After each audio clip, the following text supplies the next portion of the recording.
Bonjour et bienvenue à toutes et à tous. Bienvenue dans ce nouveau webinaire qui vous est proposé dans le cadre du Club Petite Ville de demain et de notre saison thématique 2025 qui concerne la santé dans les PVD.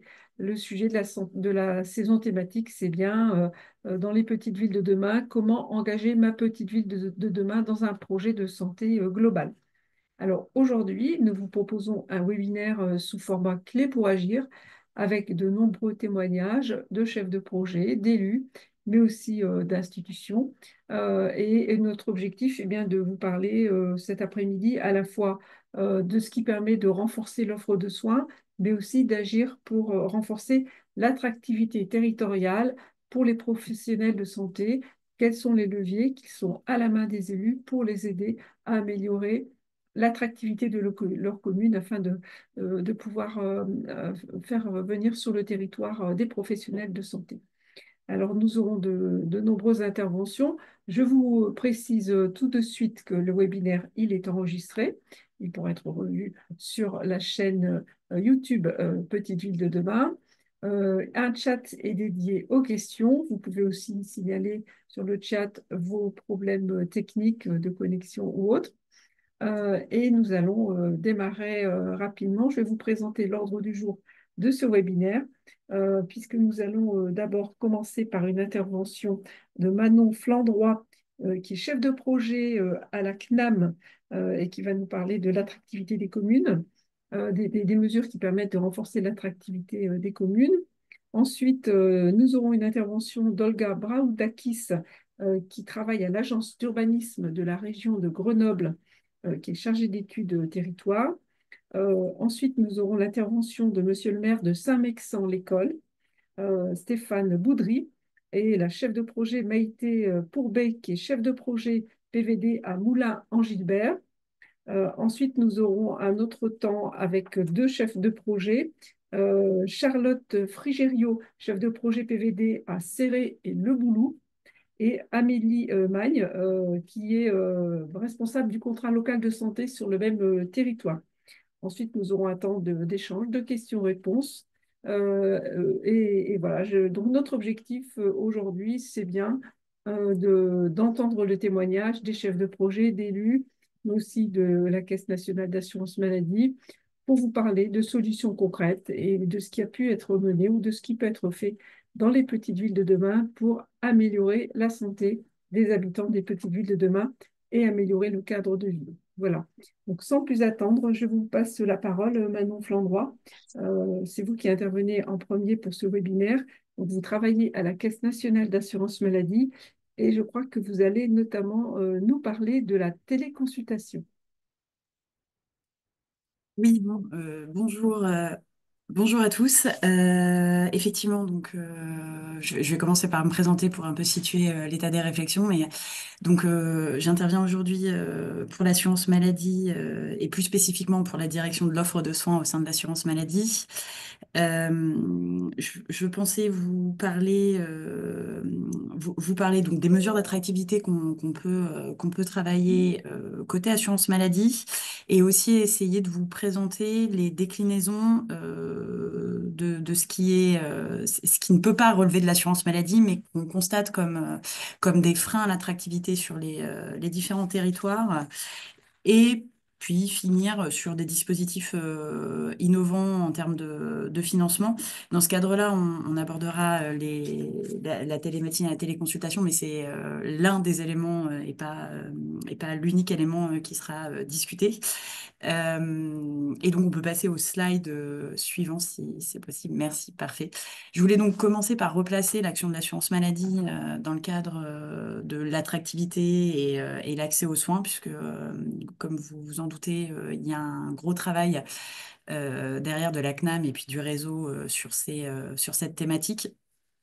Cette thématique, elle est traitée par une feuille de route qui de manière très originale, se nomme la feuille de route accès aux soins et qui se décline en 4 grands axes. Ces axes, ils sont constitués de différentes missions, actions, mais ce sont vraiment les axes qu'on poursuit pour améliorer l'accès aux soins et améliorer l'attractivité de l'exercice de la médecine et des professions paramédicales. Le premier grand axe qu'on poursuit, c'est le fait d'essayer de gagner au maximum de temps médical, puisqu'on a une ressource médicale contrainte, comme vous le savez, et c'est d'actualité particulièrement ces derniers temps. Dans ce cadre-là, on a bien sûr des mesures de simplification pour soulager les médecins d'un point de vue administratif. On a aussi une grande part de notre action qui relève des déploiements autour du métier d'assistant médical. Les assistants médicaux, pour le faire très simplement, donc, sont des assistants du médecin qui viennent l'épauler, donc à la fois d'un point de vue administratif et clinique. Ce qu'il faut retenir, c'est que nous, côté assurance maladie, on prévoit, c'est une aide conventionnelle qui vient du coup en échange d'un engagement des médecins pour augmenter leur patientèle médecin traitant et leur file active de patients, leur permettre une part de financement de ce poste d'assistant médical, sachant qu'on a ouvert aussi des voies dérogatoires et sous conditions pour ouvrir à 2 assistants médicaux aux besoins sur le territoire. Ça, c'est le volet gain de temps médical. On a ensuite une grande part de notre travail qui se situe aussi sur tout ce qui est exercice en commun, en équipe pluriprofessionnelle. Ça s'appuie principalement sur le développement sur le territoire des maisons de santé pluriprofessionnelles. Et ça s'applique aussi sur ce qu'on relève ici dans l'axe de réduction du temps de recours aux spécialistes, mais qui revient en fait aussi à une structuration du recours aux spécialistes pour limiter les délais d'attente des patients dans cet accès spécialisé. On a ensuite un axe qui est purement centré sur les assurés et sur un accompagnement des assurés pour leur permettre un meilleur accès aux soins. On a le plan zéro patient ALD sans médecin traitant que je vous présenterai là dans le slide suivant. Et on a aussi tout un pan de l'axe qui est la couverture et la structuration de l'offre de soins non programmés pour permettre aux patients de trouver une consultation quand il en a besoin si son médecin n'est pas disponible. Et enfin, pour finir, c'est le dernier axe de travail côté assurance maladie, c'est la structuration de la coordination territoriale. C'est très large. Nous, là, on a centré sur 3 actions, mais c'est bien plus global. Le premier point, c'est d'accompagner les cessations et reprises d'activité, puisque l'idée, c'est de ne pas laisser des patientèles sans recours médical lorsqu'on a un médecin qui prend sa retraite ou qui déménage ou qui cesse son activité. On a aussi un axe de structuration de l'offre de soins sur les territoires qui s'appuie sur le développement des communautés professionnelles territoriales de santé. Et un dernier axe dont on parlera en fin de discussion sur les organisations innovantes et ce qu'on a pu constater comme organisations probantes qui permettent d'améliorer l'accès aux soins et l'attractivité des territoires.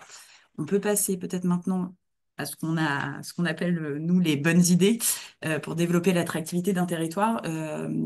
Je voulais commencer juste par l'un peut-être des éléments clés à retenir, c'est qu'avant d'avoir toute idée pour développer l'attractivité d'un territoire, ce qui nous semble primordial de rappeler, c'est le besoin de concertation avec les différents acteurs de santé sur le territoire, parce qu'on a souvent dans la santé des organisations en strates et du coup des acteurs qui se sont concertés et qui ont prévu des organisations. Et avant de venir déployer quoi que ce soit, l'idéal est quand même de prendre contact avec eux pour s'assurer qu'on ne va pas venir déstructurer un travail qui a déjà pu être mené. Ça, c'était le premier point. Important à notre sens pour travailler sur l'attractivité d'un territoire. Et maintenant qu'on a dit ça, on voulait aussi rappeler qu'il y a des éléments qui sont bien connus et développés dans le cadre des zones de tension et qui reviennent assez souvent. Donc, dans ce cadre-là, on a bien sûr, comme c'était mentionné, la téléconsultation et la télémédecine.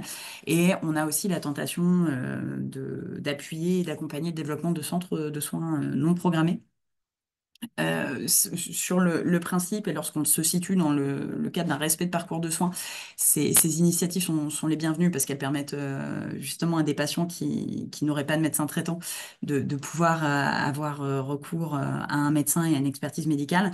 On vous alerte juste sur le besoin de vraiment bien prendre contact avec les acteurs du territoire parce que c'est des risques aussi comme je vous le disais, de déstructuration d'organisation au niveau territorial qui pourraient être désincitatifs des acteurs qui sont déjà installés. Donc, quand on veut travailler l'attractivité, la première chose, c'est surtout de maintenir le maillage territorial qu'on peut avoir et de ne pas le perdre. Donc ça, c'était le premier point. Juste un petit zoom rapide, comme on l'a mentionné en entrée sur les règles entourant la téléconsultation. Ce qu'il faut retenir, c'est qu'en fait, on a plusieurs cadres de téléconsultation aujourd'hui en France. On a la téléconsultation qui est réalisée par le médecin traitant dans son cabinet et qui est du coup aujourd'hui traitée dans un cadre conventionnel, dans le cadre de la convention médicale qu'on a négociée en 2024 et qui prévoit des limitations en termes de seuil d'activité en permettant au médecin de réaliser jusqu'à 20% de son activité en téléconsultation, mais pas plus. Et après, on a les plateformes de téléconsultation qui sont spécialisées sur ce domaine et qui, dans ce cadre-là, ne relèvent pas de ce dispositif conventionnel, mais d'un cadre ad hoc qui doit être agréé par le ministère de la Santé pour ouvrir des prises en charge. Le seul point sur lequel nous, on souhaitait revenir côté assurance maladie, c'est de bien avoir en tête quand on veut avancer sur ces dispositifs de téléconsultation ou de télécabine, de placer ça sous le regard d'un professionnel installé et de s'assurer que c'est bien cadré dans le cadre de la reprise d'un parcours de soins par rapport à tout ce que je vous disais en éléments préliminaires pour justement s'assurer que c'est une première piste pour recommencer à avoir une structuration de son parcours de soins et non pas un maintien en dehors de tout parcours de soins. Et ensuite, nous, on voulait aussi attirer votre attention sur trois éléments qui, pour nous, sont primordiaux quand on parle d'attractivité d'un territoire. Le premier, c'est le développement de l'exercice coordonné, puisque alors, l'attractivité des territoires relève de tout un tas de facteurs comment dire, de préférences personnelles et individuelles des professionnels dont on parle. Mais ce qui est sûr, c'est que ce qui remonte le plus souvent, c'est la peur d'être tout seul et de s'enfermer dans une prise en charge avec une charge mentale qu'on ne peut partager avec des collègues. Ce qu'on constate donc, et ça je reviens pas dessus, c'est qu'il y a un grand attrait des médecins sur le dispositif des assistants médicaux. Et donc que ça se déploie.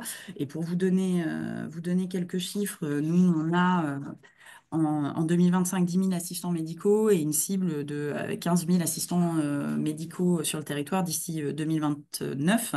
Ce qu'on constate, c'est qu'effectivement, ça permet d'augmenter les niveaux de patientèle médecins traitants, des médecins et de la file active. Ce qu'on constate aussi, et là, ça nous échappe parce que côté assurance maladie, on ne peut pas se positionner là-dessus, et c'est pour ça qu'on voulait vous le souligner, c'est qu'en revanche, les médecins sont vite bloqués parce que quand on accueille un nouveau professionnel ou quand on veut s'installer dans le cadre d'un exercice coordonné ou dans le cadre d'une maison de santé pluriprofessionnelle, se pose très rapidement la problématique des locaux et des projets immobiliers. Parce que quand on agrandit une équipe, on a besoin de plus de place. Et donc là-dessus, nous, ça nous semblait être un bon élément de réflexion, de poursuite des efforts pour justement accompagner ces équipes qui cherchent à rassembler autour d'un lieu leur exercice. Et c'est un des éléments d'attractivité qu'on juge très fort côté assurance maladie. Il y a un autre point qui rejoint le principe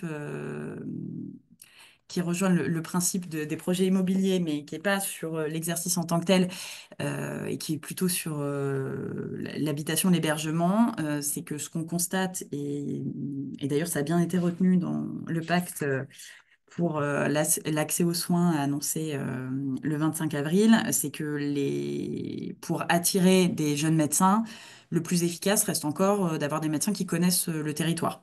Et donc, il nous semble intéressant d'avancer sur cette idée d'attirer des internes pour réaliser un stage sur le territoire. Nous, côté assurance maladie, on a travaillé pour inciter les médecins à devenir maîtres de stage. En revanche, se pose encore une fois la problématique de l'hébergement et des logements, qu'on vous souligne là, et sur laquelle l'assurance maladie peut naturellement ne pas se positionner, mais en revanche, qui est un élément constitutif de l'attractivité et qui est bien connu. Et puis le dernier point, qui est là, je triche un peu parce que je vous le mets pour développer l'attractivité, mais en fait, c'est surtout pour pas désinciter à l'installation dans ces territoires-là. Quand on est dans une zone qui est profondément en tension, où on est de plus en plus en difficulté, c'est important de bien penser à mobiliser les services de l'assurance maladie. Comme je vous le mentionnais précédemment, nous, on a notre feuille de route dans laquelle on a le réseau qui est missionné sur le suivi des patientèles et le fait d'offrir un recours aux patients ALD, donc ALD, affection de longue durée, donc patients chroniques qui n'auraient pas de médecin traitant, et aussi sur un suivi de la cessation d'activité pour ne pas laisser des patients sans réponse. Donc ça, c'est sur en tout cas, notre organisation côté assurance maladie et les bonnes idées à poursuivre et à développer.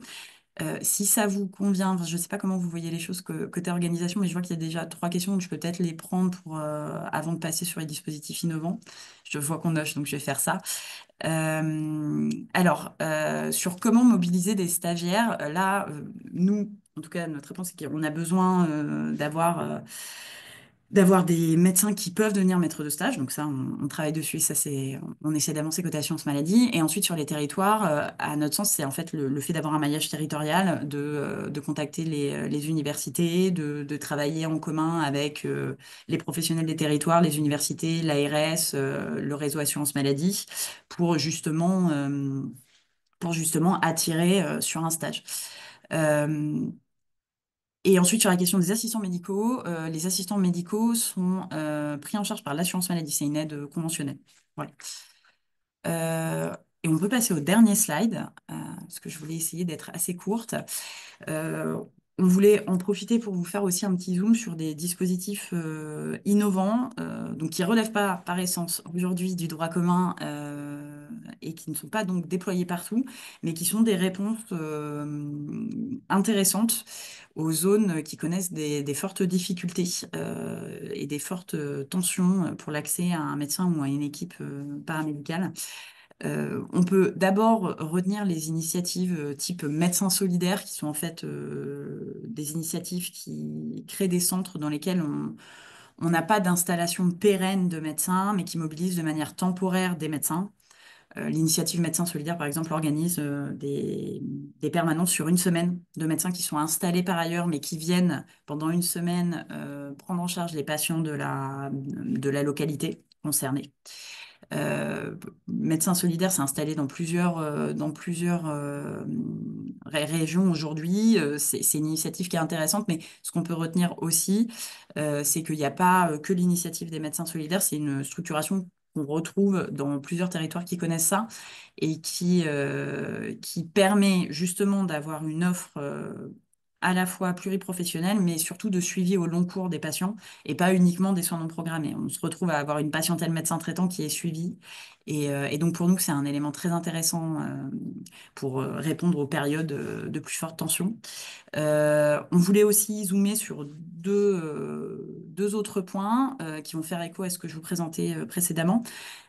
Comme on vous le disait, le travail en équipe pluridisciplinaire, c'est un véritable élément d'attractivité et c'est un élément d'attractivité qui permet en plus de gagner du temps médical quand on vient recentrer le médecin sur les patients qui sont les plus complexes et qui ont le plus besoin de suivi médical et qu'on délègue à des paramédicaux le suivi plus habituel et qui ne nécessite pas en fait un passage chez le médecin. Ce qu'on a pu constater et voir dans le cadre d'expérimentation en santé, c'est la mise en place de travail en binôme entre médecins généralistes et infirmières notamment. Et puis plus spécifiquement sur le suivi par exemple des patients âgés dépendants ou dans le cadre d'une protocolisation, on a un médecin qui voit son, ou sa patiente une fois tous les trimestres et l'infirmière qui passe au domicile du patient tous les mois, ce qui permet de soulager le médecin dans son suivi de ce patient, tout en assurant un bon niveau de prise en charge de ce patient et une bonne surveillance et une mobilisation à juste titre en cas de décompensation ou autre type de difficulté ressentie par ce patient du médecin. Et enfin, juste pour conclure très rapidement, on voulait aussi, et ça c'est plus un volet purement conventionnel et assurance maladie, mais rappeler qu'il y a un véritable impact des modes de rémunération auprès de l'exercice des professionnels de santé et spécifiquement des médecins. Et ce qu'on lance aujourd'hui côté assurance maladie, c'est une expérimentation de paiement à la capitation. Peut-être plus simplement dire qu'aujourd'hui, on a des médecins qui sont dans le cadre du droit commun rémunérés à l'activité, donc à la consultation, et que dans le cadre de cette expérimentation, on va venir proposer aux médecins volontaires d'être rémunérés au forfait par patient annuel pour leur permettre des réorganisations internes et ne pas forcément avoir besoin de voir le patient pour être rémunéré. Ça, je vous le mentionne là parce que c'est une innovation qui va se lancer et sur lequel on pourra faire des retours d'ici quelques temps, mais c'était un élément important de contexte. Euh, et je vois pas s'il y a d'autres questions. Alors, je vois qu'il y a une dernière question sur comment vous réduisez le temps de recours aux spécialistes. Alors, le temps de recours aux spécialistes, là, les actions qui sont lancées aujourd'hui relèvent principalement de la structuration en fait de filières de soins spécialisées, de l'accompagnement à la coordination de ces spécialités. Dans le cadre de la convention médicale, on a un dispositif qui s'appelle les équipes de soins spécialisées, qui du coup permettront de venir cadrer la coordination des différents spécialistes sur un territoire. Peut-être pour donner un exemple plus concret, par exemple, une ESS cardiologie permettra aux cardiologues du territoire de s'organiser pour, par exemple, prévoir des systèmes de garde ou de télé-expertise et assurer une bonne réponse aux soins urgents et peut-être, lorsque on aura un dispositif assez mature, ce qui permettra de limiter le temps de recours. Voilà. Moi, j'ai fait le tour. Merci beaucoup Manon Flandroy donc, pour la Caisse nationale d'assurance maladie pour son intervention. Nous retenons notamment les bonnes idées que vous nous avez évoquées pour développer l'attractivité d'un territoire, notamment pour travailler afin de faciliter les locaux pour les professionnels de santé, améliorer aussi le travail qui est fait pour accueillir des internes ou associer les professionnels de santé, bien sûr, à la réflexion. Ça semble évident, mais encore faut-il le rappeler, ne pas oublier de le faire si on veut être efficace sur son territoire en agissant sur ces sujets de santé. Et puis, vous nous avez également présenté des dispositifs innovants qui permettent peut-être de libérer du temps de médecin, du temps utile, et qui permettent d'agir sur l'offre de soins sur un territoire. Pas forcément toujours des dispositifs qui sont à la main des collectivités, mais c'est important de l'avoir en tête. Ça montre aussi l'action qui est menée par les caisses nationales d'assurance maladie. Je vous propose maintenant d'écouter Olga Braoudakis, qui travaille à l'agence d'urbanisme de la région grenobloise. Elle est chargée d'études territoire. Olga, vous travaillez à l'agence d'urbanisme donc de la région de Grenoble sur des projets d'urbanisme favorables à la santé que vous accompagnez. Des communes qui font des diagnostics santé. Pouvez-vous nous parler de l'accompagnement que vous réalisez à ce titre? Tout à fait, merci. Vous m'entendez? Parfaitement. Parfait. On peut avancer déjà sur les diapos. Effectivement, on a la chance en région Auvergne-Rhône-Alpes d'être soutenu en fait par l'ARS et la DREAL dans le cadre du PRSE 4, donc du Plan régional de santé environnement, pour mener avec des collectivités volontaires et notamment des petites villes de demain en Isère des démarches d'urbanisme favorable à la santé. Donc, ça va engager en fait une réflexion autour du cadre de vie au sens large dans les PVD, ce qui tombe bien parce que c'est vraiment le cœur le cœur de ce programme national et toute la transversalité qu'il essaye de retrouver entre les espaces publics, l'habitat, les équipements. Donc là, on est vraiment sur une approche santé qui va être très complémentaire de l'offre de soins là, dont on vient de parler, avec vraiment une réflexion sur qu'est-ce qui influence aujourd'hui la santé des personnes au-delà de cette offre de soins. Et on se rend compte qu'il y a quand même beaucoup de facteurs environnementaux et socio-économiques qui jouent sur l'état de santé des populations. Donc on peut avancer là si vous voulez la diapo. L'idée pour les acteurs de santé, quels qu'ils soient, hein, à l'échelle nationale, à l'échelle régionale, l'Institut du cancer, enfin on est vraiment aujourd'hui sur une mobilisation de ces acteurs du soin, c'est que s'ouvre aussi le débat de la prévention et que dans ce cadre-là, les collectivités ont bien évidemment toute leur part parce qu'elles peuvent activer des leviers qui sont vraiment efficaces pour la santé des populations et notamment des plus fragiles. Donc au niveau d'Auvergne-Rhône-Alpes, il y a eu bien évidemment les PVD, mais aussi des documents d'urbanisme. Et ça, je vous laisserai aller chercher si ça vous intéresse ces autres expériences. On peut avancer là sur la diapo suivante.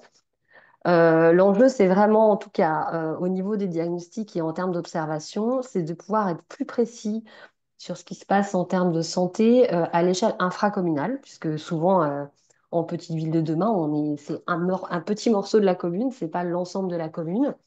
Donc, ça a nécessité quand même de la part des agences d'urbanisme notamment bah, d'aller un peu plus loin dans leurs observatoires, notamment de santé-environnement, pour pouvoir très vite fournir aux collectivités des réponses en termes d'exposition au bruit, à la pollution, à la chaleur, dans une perspective aussi de réchauffement climatique. Donc ça, c'est des choses du coup qu'on a pu mettre en place grâce à l'aide de l'ARS et de l'ADREAL. Et bien évidemment, il y a des approches après statistiques, j'allais dire classiques de nos collègues de l'observation. Et puis aussi, on a essayé de développer des choses qui soient plus près de la compréhension des besoins des plus fragiles, donc soit via des enquêtes qui ont été menées pour certaines centralités, voilà, pour savoir pourquoi est-ce qu'on habite au centre-bourg ou pourquoi on n'y habite pas, parce qu'il peut y avoir aussi des réflexions sur voilà, qu'est-ce qui inquiète aussi sur la localisation résidentielle sur ces espaces-là. Et puis bien évidemment des diagnostics en marchant qui sont quand même une des entrées aussi de l'urbanisme favorable à la santé, à savoir être directement en lien avec les populations les plus vulnérables, leur donner la parole aussi sur leur cadre de vie et qu'elles puissent dire en direct qu'est-ce qui convient, qu'est-ce qui convient pas, dans un esprit vraiment voilà, de concertation et de coproduction du diagnostic. Donc vous pouvez avancer. On a du coup à chaque fois essayé de mener des diagnostics en marchant avec soit un groupe de mamans, soit avec des personnes âgées, enfin en tout cas d'aller quand même sur des publics qui sont pas nécessairement présents, des enfants aussi, qui sont pas nécessairement présents en réunion publique classique. Là, je vous ai mis rapidement les principaux enseignements donc des expérimentations qui ont été menées en PRSE. C'était pas l'objet aujourd'hui de rentrer dans le détail, mais c'est pour vous donner une idée des leviers en fait qui sont mobilisables par les collectivités sur ce sujet. Donc, on va bien évidemment retrouver tout ce qui va être la valorisation de la trame verte et bleue interne au centre-bourg, notamment en lien avec la biodiversité, la ressource d'espaces de fraîcheur ou de zones pour faire de l'activité physique, la question de la santé mentale aussi, qui est très, très importante par rapport à ce contact avec la nature. La notion aussi de finalement mobiliser les équipements qui sont très présents dans les programmes PVD aussi en termes de réhabilitation et rénovation, de pouvoir s'appuyer sur ces équipements pour développer vraiment des lieux de promotion de la santé, notamment pour les personnes âgées, aider les gens aussi à sortir de leur isolement, surtout quand on vient d'arriver sur un territoire. Et puis l'idée voilà, d'une convivialité aussi qu'on peut trouver dans les centralités.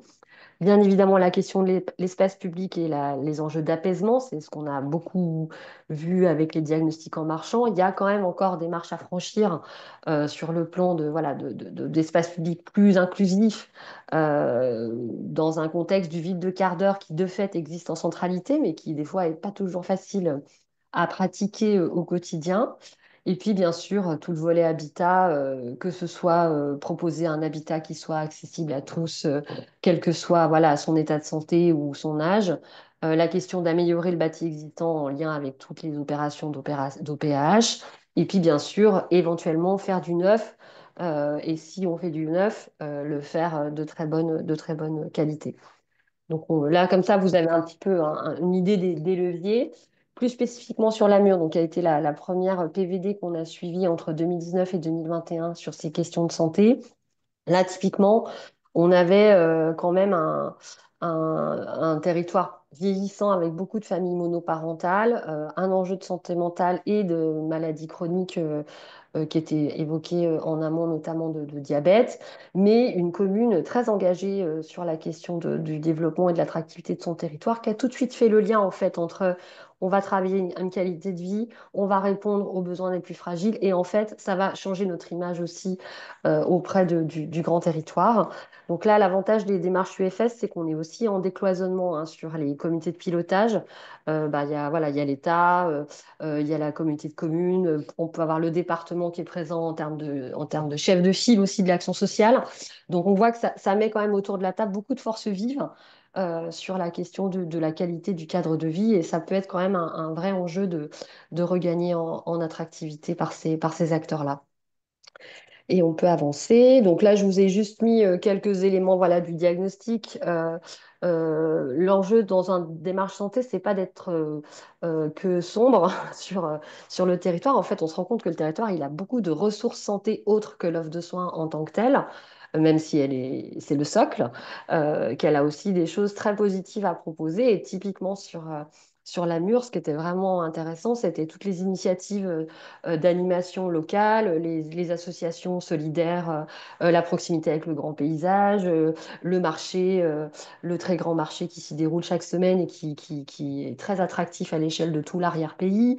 Donc on voit quand même aussi beaucoup d'équipements sportifs qui ont été construits ou réhabilités ces dernières années dans une logique aussi de proposer des choses aux enfants du village. Donc ça, typiquement, c'est des cartes que les petites villes de demain peuvent vraiment jouer vis-à-vis des grandes agglomérations pour accueillir des nouvelles populations et des familles. Après, bien sûr, chaque PVD a ses faiblesses aussi et souvent quand même un tissu urbain assez dense. Hein, bon, pas toutes, mais ça pose quand même la question très vite de logement et de la manière dont on peut adapter ces logements, notamment aux besoins des familles ou des personnes âgées. Et puis après, en fonction de là où ils en sont sur la réflexion de la place de la voiture, on a des espaces publics plus ou moins attractifs. Sur la slide suivante, je vous ai juste remis voilà, les mamatours qu'on a organisés. Euh, Ce qui était intéressant à ce moment-là, bon, on était en sortie de Covid, hein, c'était un peu spécial l'ambiance, mais ce qui était intéressant de voir à ce moment-là, c'est qu'il y avait vraiment une logique de mieux comprendre les trajets, les pratiques en fait des familles telles qu'elles existaient, telles qu'elles étaient déjà présentes pour pouvoir imaginer ce que voudront les futures familles. Et puis quelque part être sur une logique aussi de- d'appréhension des besoins futurs. On est quand même, là typiquement dans le groupe de maman, il y avait pas mal, il y avait quelques assistantes maternelles.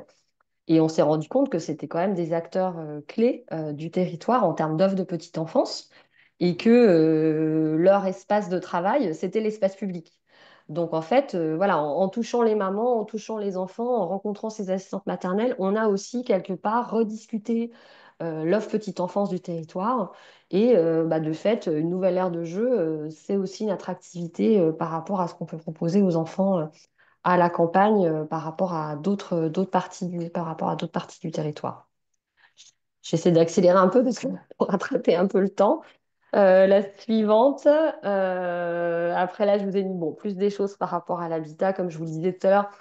C'est souvent là où c'est plus dur, hein, en tout cas c'est ce qui justifie aussi voilà, toute la mobilisation de l'ANA et tout ce qui va se jouer aussi autour de la réhabilitation. Après, ça ne veut pas dire qu'il n'y a pas des expériences vraiment chouettes qui peuvent se mener dans ce tissu ancien. Donc là, typiquement sur la mur, il y avait, avant même qu'on arrive, un infirmier qui avait monté un habitat inclusif dans un ancien hôtel. Donc on voit aussi que ces petites villes de demain, c'est des endroits où il peut se passer de l'innovation en termes d'habitat et de social et qu'il faut être à l'écoute aussi de tout ce qui se passe dans ce cadre-là. Et sur la slide suivante, si vous voulez aller plus loin du coup sur ces questions, alors j'avoue, j'ai pas regardé il y avait des questions dans le chat, mais en tout cas, vous avez des outils qui sont à votre disposition si vous voulez lancer dans ces démarches. C'est des outils voilà, qui ont été créés dans le cadre de ce démarche avec l'ARS, donc ils sont en libre service. Vous avez des petites capsules vidéo avec les élus qui témoignent aussi de ce qui s'est fait. Et puis, si vous voulez vous lancer sur la slide d'après, ce qu'il faut savoir, c'est que pas toutes, mais il y a quand même beaucoup d'agences d'urbanisme aujourd'hui qui sont en lien avec leurs ARS et qui ont fait des démarches partenariales spécifiques autour de ces questions d'urbanisme favorable à la santé.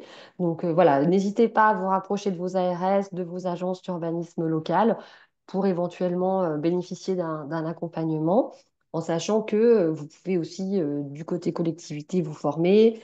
Sur ces questions, il y a beaucoup de choses qui sont mises en place, notamment par la CNFPT, le CVRH. Enfin, on sent là qu'il y a vraiment une logique de socle commun aussi qui est en train d'émerger sur ces questions de santé. Voilà, je vous ai mis quelques liens si possible. Ouais, je ne sais pas s'il y a trop de questions pour moi, j'ai pas l'impression. En tout cas, n'hésitez pas à vous lancer. Très bien, merci beaucoup. On remercie Olga Braoudakis, donc de l'agence d'urbanisme de la région de Grenoble, pour son intervention avec un propos intéressant, hein, qui nous redit que 80% de l'état de santé, c'est influencé par des facteurs environnementaux et socio-économiques. C'est vraiment un chiffre majeur à rappeler. 80% de l'état de santé en fonction de facteurs environnementaux et socio-économiques. Et vous nous avez aussi rappelé l'importance d'essayer de travailler pour mieux connaître les besoins des populations les plus fragiles si on veut agir sur son territoire en matière de santé. Et puis, vous nous avez présenté des exemples de leviers aussi pour agir en matière de santé, tout à fait intéressant. Donc, on retient que les agences d'urbanisme peuvent être un partenaire important à mobiliser et que dans la région Auvergne-Rhône-Alpes, cela a été fait dans le cadre du plan régional de santé environnement. Très bien, merci à vous. Je vous laisse peut-être répondre aux questions dans les questions-réponses qui ont pu être euh, exposées. Je propose maintenant d'écouter Monsieur le maire de Saint-Mexan-l'École, Stéphane Baudry, qui va nous parler de son projet de maison de santé et des synergies et dynamiques qui ont pu être mises en œuvre sur son territoire grâce à cette maison de santé. Monsieur le maire, merci beaucoup de participer à ce webinaire. J'en profite pour citer le nom de votre chef de projet, Pierre Baron, qui n'a pas pu être là, mais la commune est très très bien représentée puisque c'est son premier édile qui la représente. Monsieur le maire, c'est à vous. Eh ben, merci tout d'abord de l'invitation. C'est avec plaisir d'intervenir. C'est vrai que les questions de santé deviennent un sujet de préoccupation majeure et quotidienne pour les maires. Et nous, c'est vraiment un des sujets qui nous occupe depuis le premier jour de notre mandat.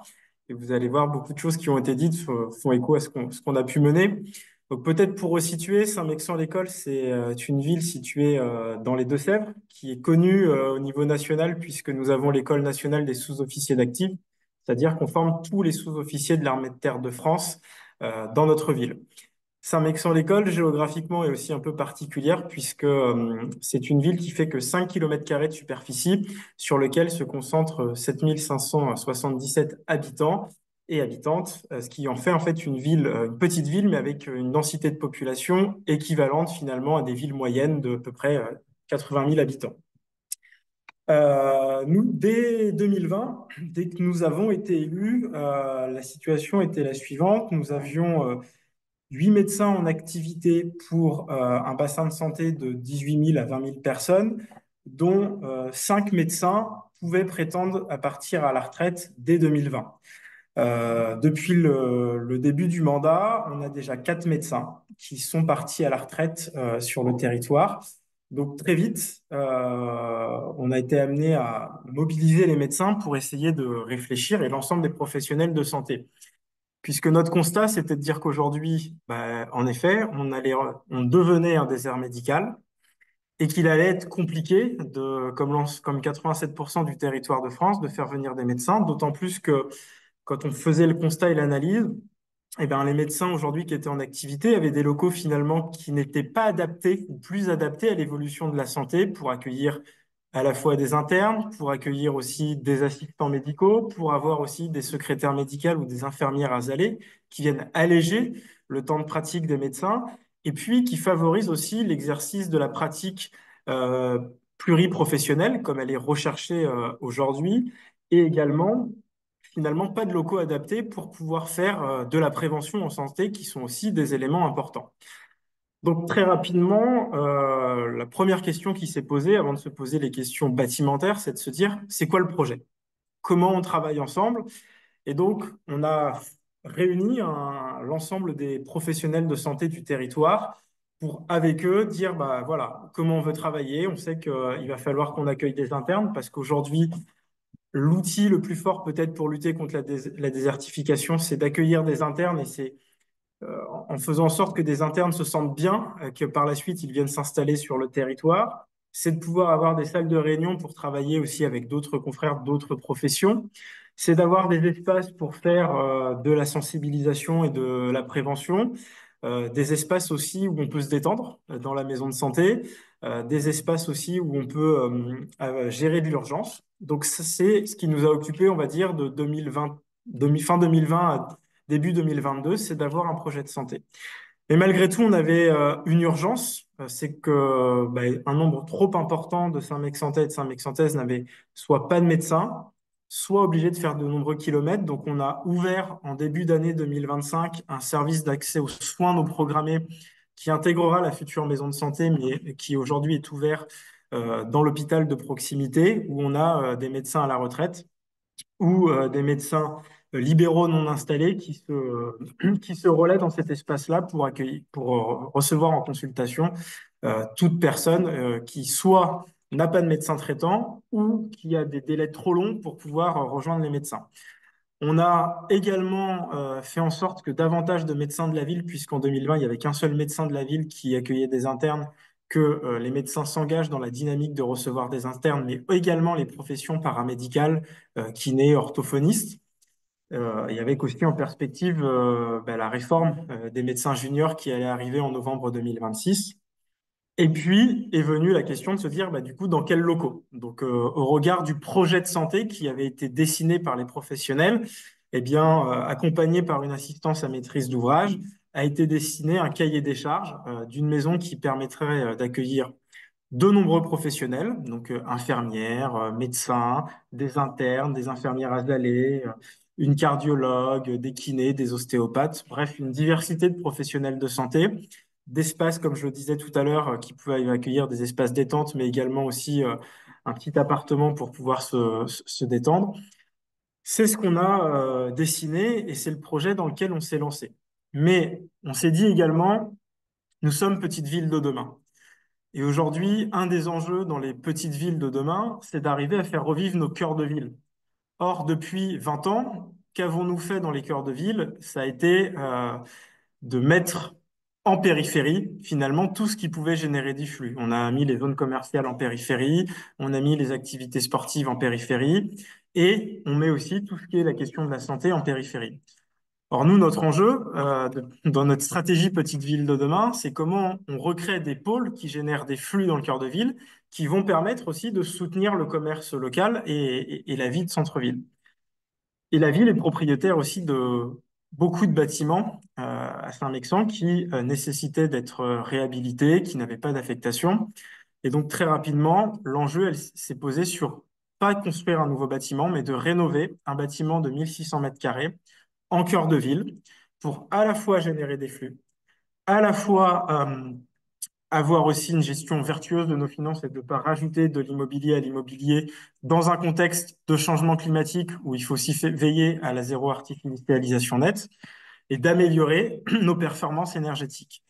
Donc, on s'est lancé dans ce projet. Donc, vous voyez le montant qui est important, 3 709 844 euros.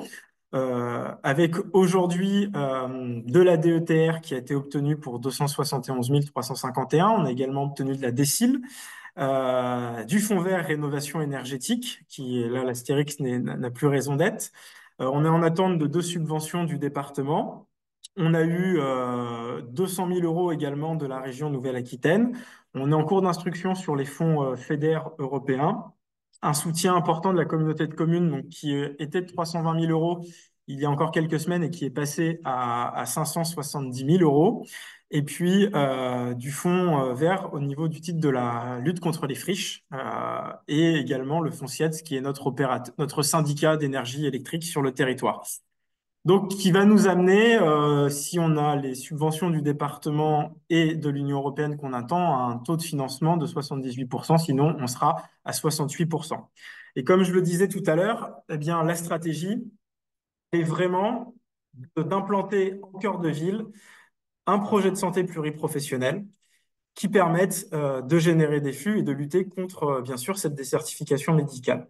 Et aujourd'hui, eh bien, outre le fait que les professionnels, comme je le disais, se soient engagés à, à prendre des internes, le service de soins non programmés illustre aussi la coopération qui commence à se mettre en place, puisque là, il y a un partenariat fort avec les infirmières et les infirmiers, avec les pharmaciens et les pharmaciennes. Les médecins libéraux du territoire aussi viennent accompagner les professionnels de ce service de soins non programmés, puisqu'il est porté par la CISA.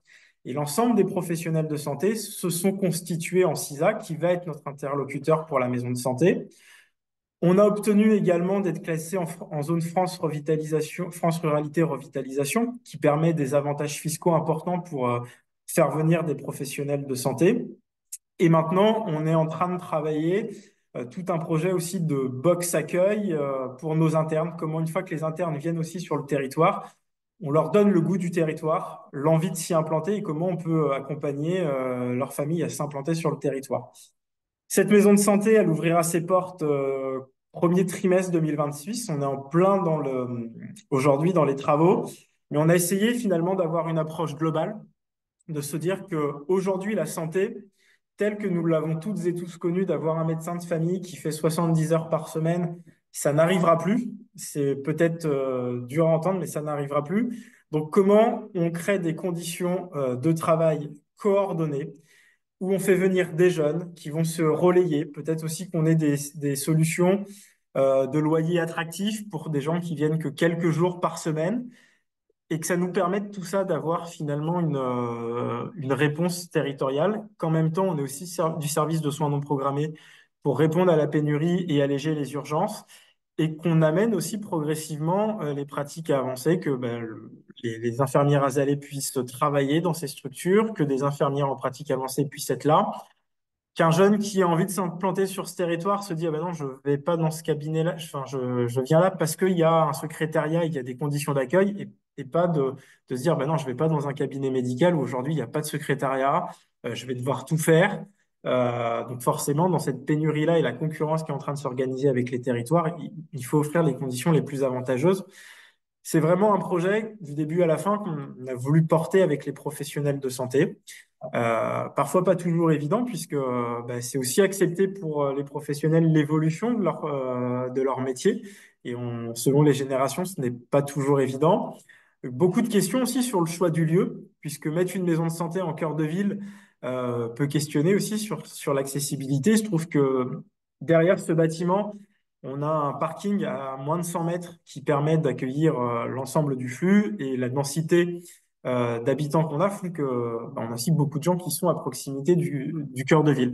Mais tout ça, ça a été aussi beaucoup de travail et encore aujourd'hui des questions sur bah, la question du stationnement, puisque c'est tout un environnement urbain aussi qu'on va réaménager pour que ce soit fonctionnel et que les gens puissent aussi venir au plus près, qu'on ait du stationnement avec de la rotation et casser ces représentations que tout ce qui est santé est nécessairement en périphérie. Et c'est aussi le sujet sur lequel on veut se battre, c'est que l'attractivité des territoires, et si on veut donner envie, je pense que bah, les professionnels de santé, ils ont aussi envie d'avoir, une fois qu'ils sortent du travail, à proximité des restaurants, des bars pour le soir éventuellement échanger avec leurs collaborateurs. Et dans un univers où, à 100 mètres, on a le laboratoire, on a le cabinet de radiologie, on a aussi les assistantes sociales qui soient à proximité, pour là également avoir cette approche globale de la santé et pas uniquement curatif, d'être aussi à proximité des bords de Sèvres, comme c'était dit tout à l'heure, l'environnement santé globale puisse s'insérer dans ce projet-là. Voilà un peu les grandes lignes de ce projet de santé, mais qui nous tenait à cœur puisque c'était un élément phare de Petite Ville de demain, de comment, à partir d'un projet de santé, on touche toutes les cases de la politique de revitalisation d'un territoire.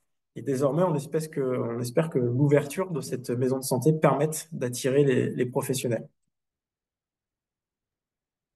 Merci beaucoup, Monsieur le maire, pour ce témoignage très intéressant dans votre commune à Saint-Mexant-l'École. Donc, un témoignage intéressant. Vous nous avez rappelé que, avant tout, quand on est confronté à la baisse de la démographie médicale, la première chose à faire, c'est de réfléchir à son projet de santé avant de penser peut-être à une construction immobilière.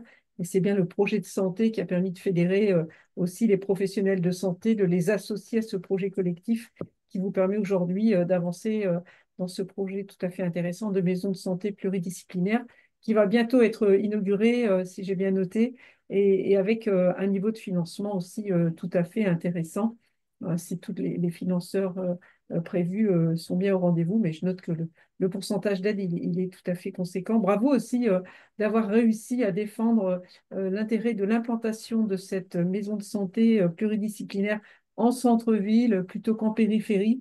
C'est vraiment tout l'intérêt d'être dans le programme Petite Ville de demain. Bravo d'avoir réussi en même temps à peut-être requalifier un beau bâtiment, si on en croit l'image, un beau bâtiment du centre-bourg. Merci pour votre témoignage, monsieur le maire. Donc, Et je vous propose maintenant de passer la parole à une chef de projet, Maïté Pourbet, qui est chef de projet dans la Nièvre, dans la commune de Moulins-en-Gilbert. Et Maïté veut nous parler de ce qui peut être fait pour améliorer la question des internats ruraux pour les étudiants en santé. C'est à vous, Maïté. Bonjour à tous. Est-ce que vous m'entendez bien? Oui, Super. Et ben on peut passer à la slide suivante. Donc, Moulins-Gilbert, on est une commune de 1400 habitants dans la Nièvre. On peut passer, voilà, très bien. 1400 habitants, petite commune, mais qui sert de centralité, puisqu'on a tous les commerces du quotidien et tous les services.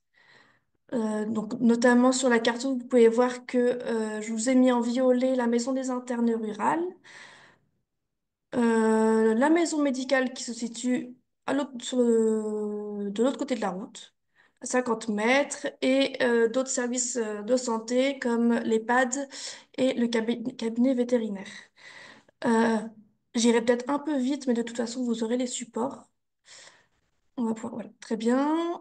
Alors, on est parti du constat des besoins qui a été une demande des stagiaires des maisons de santé du territoire, alors que ce soit celle de Moulins-en-Gilbert, mais aussi des communes de Châtillon-en-Bazois qui se situent à 15 km et de Château-Chinon à 20 km, d'avoir accès à des logements de courte durée et à faible coût, parce que souvent ils payent déjà un logement sur leur ville de formation, et donc ils nous, ils demandaient aux communes, pardon, d'avoir accès à des logements. Et donc pour y répondre, la commune a aménagé l'ancienne perception qui était vide.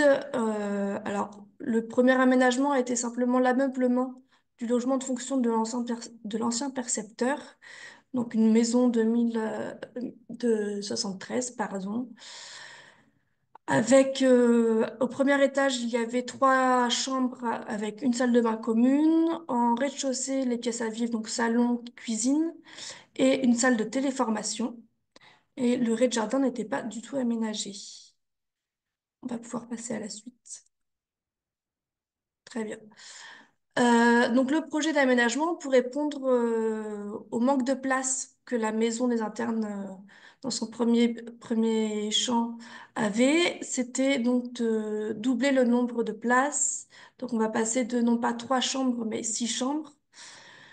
On va déménager notamment la salle de téléformation en rez-de-jardin et offrir en rez-de-chaussée 3 chambres, dont une chambre accessible PMR qui n'existait pas au préalablement. Et pour répondre aussi au confort des internes, il y a tout un travail de rénovation énergétique sur le bâtiment avec un gain d'énergie après les travaux de près de 50%. Pour ce projet, on a mobilisé pas mal d'acteurs, donc les médecins des maisons de santé notamment, les élus et les agents de la communauté de communes Passoire-Morvan, l'Agence régionale de la santé, l'Association des jeunes médecins généralistes de Bourgogne et l'association Azemo. donc Avenir de la santé en Morvan, qui sont notamment, eux, en contact avec les internes qui vont arriver et qui permettent de faire du lien entre les internes et la mairie. Au niveau de l'ingénierie technique, comme beaucoup de travaux de vieux bâtiments, on a dû faire plusieurs études thermiques et notamment, en plus de ça, on a dû faire face à un point de vigilance, c'est que dans la commune de Moulins-en-Gilbert, dans le centre-bourg notamment, il y a 3 bâtiments classés aux monuments historiques et la maison des internes se situe dans un des secteurs de sauvegarde, donc il a fallu se mettre en relation avec les architectes des bâtiments de France pour aussi répondre à leurs attentes. Je vous ai mis ensuite le plan de financement. Donc, on est sur des travaux qui s'élèvent à 270 000 euros. On touche très peu la structure du bâtiment. C'est aussi pour ça qu'on a un faible coût de travaux. Et on a réussi à subventionner le projet à 75%, avec notamment l'enveloppe du fonds vert sur la rénovation énergétique de bâtiments et l'enveloppe territoire en action portée par le pays Nivernais-Morvan via un financement de la région. On peut faire un premier bilan intermédiaire, puisque là, le projet est actuellement en travaux. Donc, les travaux devraient finir en octobre, mais pour autant, pendant la durée des travaux, on loge toujours les internes. Là, ce week-end, il y en a 2 qui sont arrivés en mettant à disposition des logements, d'autres logements communaux qui se situent en proximité des maisons des internes. Et suite aux internes qui viennent dans la maison des internes, on a un médecin qui s'est installé à la suite de ses études sur la commune. Donc c'est aussi un billet pour présenter la commune, tout ce qui existe, et montrer que dans le rural, il se passe aussi des choses. C'est beaucoup des réflexions qu'on a eues de la part des étudiants. Et du coup, voilà, réussir à pallier à cette vision un peu qui peut bloquer les futures installations pour avoir des futurs médecins. Voilà. Merci beaucoup, Maïté, pour cette présentation de ce projet d'internat pour les étudiants en santé Je vous remercie. qui a permis d'avoir des résultats. Alors, sans plus attendre, je vous propose qu'on puisse se passer maintenant au témoignage. On va partir dans les Pyrénées-Orientales pour écouter Charlotte Frigériot, qui est la chef de projet Petite Ville de demain des communes de Céré et du Boulou, pardon, dans les Pyrénées-Orientales, et qui est accompagnée par Amélie Magne, qui est la responsable du contrat local de santé. Et elle souhaitait nous parler des actions menées pour agir sur la santé mentale. Bonjour à tous. Donc juste un test, vous nous entendez bien? Très bien. Bonjour. Super, impeccable. Donc on peut lancer la diapo. Donc effectivement, comme il était en introduction, hein, on se situe dans l'extrême sud de l'Hexagone, donc dans les Pyrénées-Orientales, Céré-le-Boulou, on est en frontière directe avec l'Espagne. Et petite précision, donc moi je me fais la porte-parole de mon territoire, mais c'est vrai qu'Amélie, elle travaille sur 2 territoires qui regroupent des PVD. Donc elle a aussi Amélie-les-Bains et Arles-sur-Tech, qui eux sont encore plus en haute montagne. Donc c'est un peu l'occasion de vous faire la présentation de ce territoire et aussi la promotion de ce coin. Aussi faire le lien avec nos territoires ruraux de montagne dans les Pyrénées. Voilà, merci. Donc moi, l'intérêt là, c'est qu'on fasse une présentation à 2. C'est que moi, je vais vraiment vous parler de l'aspect comment fonctionne l'ingénierie petite ville de demain, et ma collègue sera plus sur le volet opérationnel, sur l'aspect santé. Donc là, comment s'est passée la genèse de le lien, il s'est fait comment entre nous deux? C'est très simple, c'est donc un territoire de projet euh, avec un certain nombre de contrats territoriaux. Donc c'est vrai que nous, on a la chance d'avoir la région Occitanie qui nous accompagne beaucoup avec un contrat de territoire.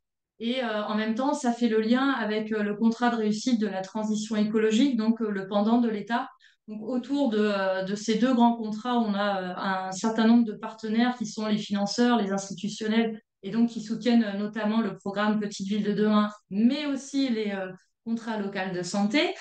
Donc tout a démarré sur donc on fait le même constat, hein. Là vous voyez sur la slide, mais c'est ma collègue qui le présentera, les présentations qui ont été faites antérieurement par Olga, Monsieur le maire et Maïté. Mais ici, ce qui était intéressant, c'est Amélie est venue vers moi pour me solliciter sur comment, sur certains ateliers pour créer son contrat local de santé en faisant un diagnostic. Moi, j'ai pu être en veille sur les problématiques de santé, problématiques PVD, et en constatant qu'on avait un certain nombre de financeurs ou de partenaires qui proposaient des solutions. Par exemple, la région Occitanie avec le groupement d'intérêt public, Ma Santé, Ma Région. Il fallait faire acte de candidature. Et face au constat des problématiques sur la santé, voyant que enfin, une commune de mon territoire serrée et une deuxième commune chez Amélie, donc la ville d'Amélie-les-Bains, avait un projet de centre médical de santé municipal. On s'est concerté et on a donc monté les candidatures ensemble. On a pu aussi avoir tout un travail de, euh, de vulgarisation auprès de nos thématiques respectives. Et ça fait le lien aussi sur le travail que Olga a présenté tout à l'heure au niveau de le lien santé-environnement. Bon, bah voilà, moi, par exemple, j'ai présenté une candidature à l'AMI Plus Fraîche Ma Ville proposée par l'ADEME. Et Amélie, elle a son pendant sur le lien santé-environnement. Donc, on arrive à trouver des actions communes. C'était un peu ça l'intérêt de notre témoignage. Je vais bientôt laisser la main à ma collègue, donc euh, je relis un peu mes notes sur ce que je devais vous dire.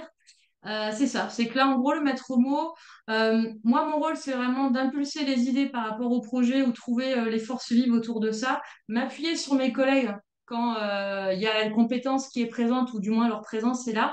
Et à mon sens, notre rôle vraiment de chef de projet, c'est de bonifier une idée, bonifier une ingénierie, parce qu'on va ramener le petit plus. Voilà, c'était ma petite conclusion et je laisse la main à ma collègue. Merci à tous. Bonjour.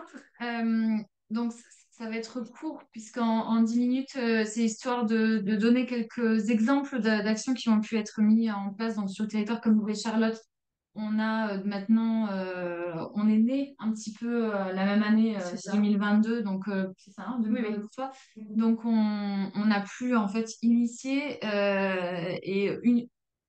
faire union dans nos compétences et dans nos forces parce on était sur un démarrage de diagnostic toutes les deux. Et c'est vrai que le diagnostic est un outil et c'est aussi un levier pour le projet derrière. Alors des fois, on est un peu agacé hein, parce qu'on se retrouve à faire beaucoup de diagnostics pour beaucoup de choses. Mais là, c'est vrai que ça a été un démarrage vraiment pertinent pour un territoire bah, qui était un peu frais à ce niveau-là, qui n'avait pas encore eu la possibilité d'avoir beaucoup d'ingénierie. Et ça nous a permis donc de monter ces deux centres médicaux de santé portés par des communes et inscrits comme dans le GIP, donc d'être accompagnés par la région et le département pour le financement avec des médecins salariés. Euh, Si vous voulez, au niveau des contacts, pas hésiter à à donner nos contacts pour le suivi de ces projets parce qu'on va pas pouvoir les détailler en 5 minutes, c'est pas possible.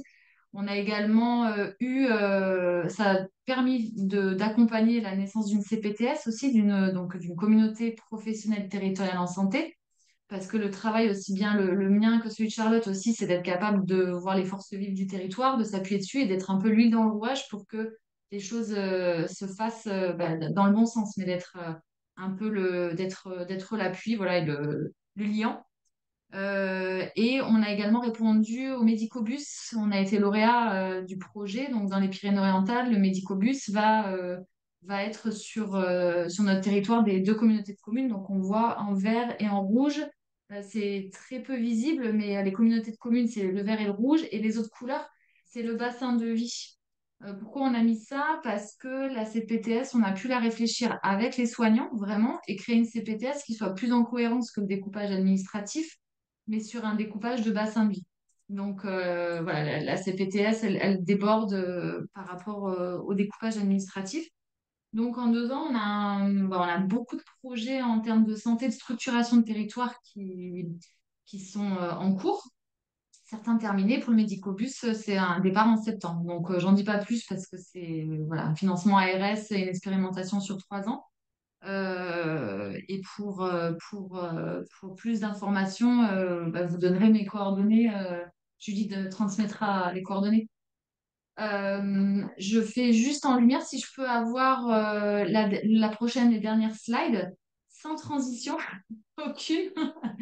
On m'avait demandé également de parler d'une action parce qu'elle était, alors innovante, je ne sais pas, mais en tout cas intéressante, a priori à présenter là, dans le lien entre santé mentale et culture. Donc, la naissance du CLS, donc du contrat local de santé en décembre 2022, a donné tout de suite naissance à un conseil local santé mentale, puisque c'est une problématique. Je ne vous ai pas détaillé les éléments de diagnostic, vous avez pu les lire et vous les aurez, vous les recevrez par ailleurs. Mais on a des indicateurs en santé mentale qui étaient très mauvais, péjoratifs, avec un taux de suicide important, avec des consommations de psychotropes importants, avec une enquête auprès des jeunes qui montrait un état de mal-être également inquiétant. Donc des indicateurs qui faisaient que les élus avaient vraiment envie de s'emparer de cette thématique. Comme facilitateur, j'ai des élus représentants, moi, qui sont médecins ou soignants. Donc, on a évidemment beaucoup plus de facilité pour mettre en place certains projets parce qu'il y a une appropriation et puis il y a une dynamique qui est déjà présente. Et voilà, juste une action où on a essayé il y a 2 ans. Je dis essayer parce qu'il y a des choses qui ont très bien marché. On l'a amélioré l'année dernière.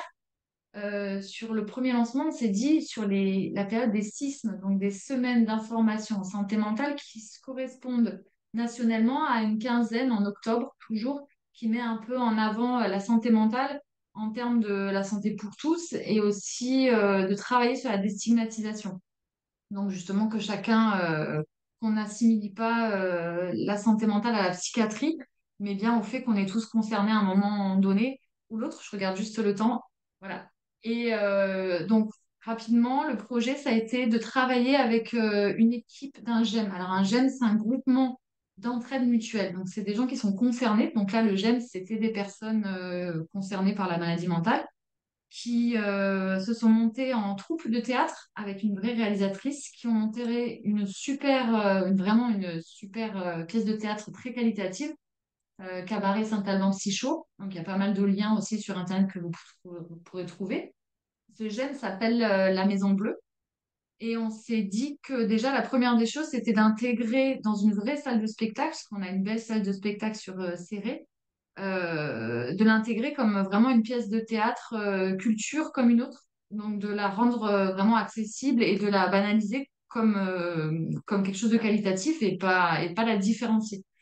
Donc l'idée, c'était d'attirer un public pas sensibilisé, parce qu'en santé mentale, comme dans d'autres domaines, la difficulté, c'est de ne pas se retrouver dans un entre-soi et pas que par des personnes concernées. Donc, on a fait cette pièce de théâtre qui était magnifique et qui s'est super bien passée, qui a attiré beaucoup de monde. Et en permettant d'accoler à cet événement culturel, donc de le faire juste avant, un temps de convivialité avec l'assemblée plénière du Conseil local santé mentale.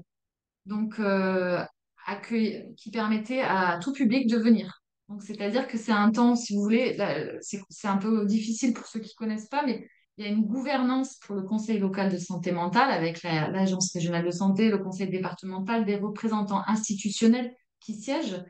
Et là, l'idée, c'était vraiment de se mettre un peu en danger, hein. C'est se rendre vulnérable et en même temps, c'est tout l'intérêt de se dire, ben, en fait, on ouvre à tout le monde.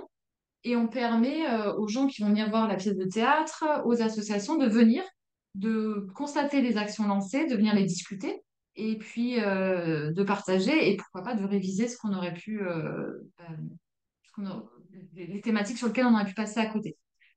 Donc, les deux objectifs, c'était de travailler à la déstigmatisation, et ça a plutôt super bien marché. Par contre, inclure la vie citoyenne, bah, je dirais que c'est plus modéré dans le sens où l'assemblée plénière s'est bien passée, vraiment très bien, c'était vivant.